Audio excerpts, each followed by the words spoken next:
Have you ever wondered how a language is invented? Today I'll be talking about the Korean language and alphabet and how it was created and how it has evolved over time and how it is used by millions today to communicate with each other. I will describe how and when the Korean language and alphabet was made, and then I'll explain the evolution of Korean and the number of people who use it today.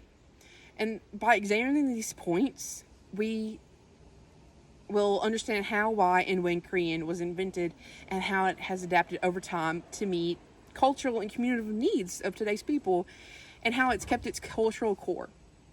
The Korean language began in the 15th century when King Sejong introduced the Hangul alphabet in 1446. The Hangul's invention makes a turning point in history. According to Cambridge University Press, since its introduction, Hangul has provided precise information about the language's structure. Before Hangul, Chinese writing, dating back to the 17th century BC, was widely used. And by the time the 14th century came around, it had already been fully developed.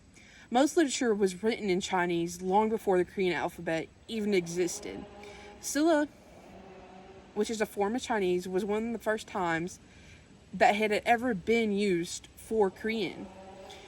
This leads to the rise of Middle Korean, the ancestor of today's language. 25 poems called Hanja have survived from this time period. According to Cambridge research, the sound of Hanja were so difficult and so hard to recover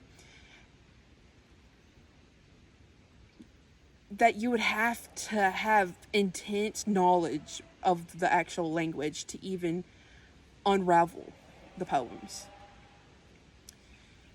The origins of Korean language, though, remain uncertain. But there are two suggestions that exist. The first one is Altic, due to its similar structure in use, and Tungsik, which is just a branch of Altic. And first-hand reports of the language and of towns that used the Korean language came from the Chinese Han, which describes towns like Chosun and people like Puyo and Suksun. Early and late Middle Korean is historically important. Early Middle Korean had the Korean vowel shift, which changed vowels and how words were formed. Late Middle Koreans saw significant advances in their language. Transcription records contain segmental and supersegmental detail. Spellings were being standardized and symbols captured autocorrelation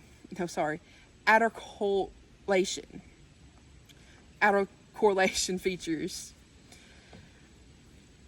And Cambridge University researchers say that records from this time period are unrivaled for their detail, even if the stylics or syntax are lacking. Today, people speak contemporary Korean. The revolution of contemporary Korean reflects historical, cultural, and global forces originating in the 19th century Enlightenment period and shaped by orthographic standards from the 1993. The language continues to adapt. Pop media drives the transformation, contributing to globalization and the birth of new words. The global rise in Korean's popularity, catalyzed especially by K-pop since 2006, has influenced language learning, marked by a 95% increase in American colleges enrollments in Korean from 2006 to 2016 from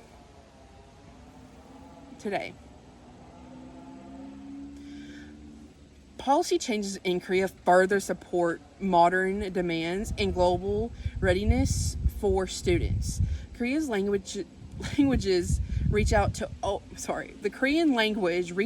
over 75 native speakers worldwide. People's interest in learning Korean emerged from culture appreciation from K-pop, K-dramas.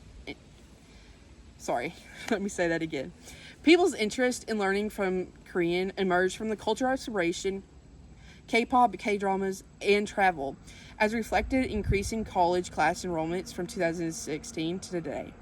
Despite continual evolution, Korea maintains its cultural core, which Korea shows skillfully blending of their traditions and innovation.